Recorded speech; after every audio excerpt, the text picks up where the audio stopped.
សួស្តីអ្នកទាំងអស់គ្នាខ្ញុំនឹងបង្ហាញអំពី user log ដែលសម្រាប់តាមដានទៅមើលកំណត់ត្រារបស់អ្នកប្រើប្រាស់ដំបូងឡើយគឺយើងចូលទៅលើ menu setting បន្ទាប់មកយើងចូលទៅកាន់ user management ហើយយើងធ្វើការ click ទៅលើ user log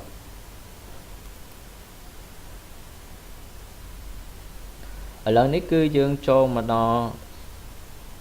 ទីតាំងរបស់ user log ហើយដើម្បី search user log គឺយើងអាច search តាមរយៈសាខាណាមួយរបស់ user log ហើយយើងអាច search តាមរយៈ controller ហើយយើងអាច search តាមរយៈ user ហើយយើងអាច search តាមរយៈ function ហើយយើងអាច search តាមរយៈថ្ងៃខែបន្ទាប់មកយើងធ្វើការ click ទៅលើប៊ូតុង search ចំណែក user គឺវានឹងបង្ហាញ ID របស់ user ហើយវានឹងចុះថ្ងៃ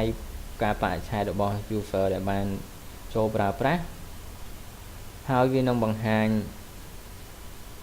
user គាត់បានចូលទៅ control លើ feature ណាមួយចំណែក function គឺវានឹងបង្ហាញថា user បានធ្វើការទៅលើ feature ណាមួយឧទាហរណ៍ថា user ដែលមានលេខរៀងទី1នៅថ្ងៃនេះម៉ោងនេះគឺគាត់បានទៅ update permission នៅលើ feature user group ចំណែកឯ field ហើយនឹង full URL នេះវិញគឺ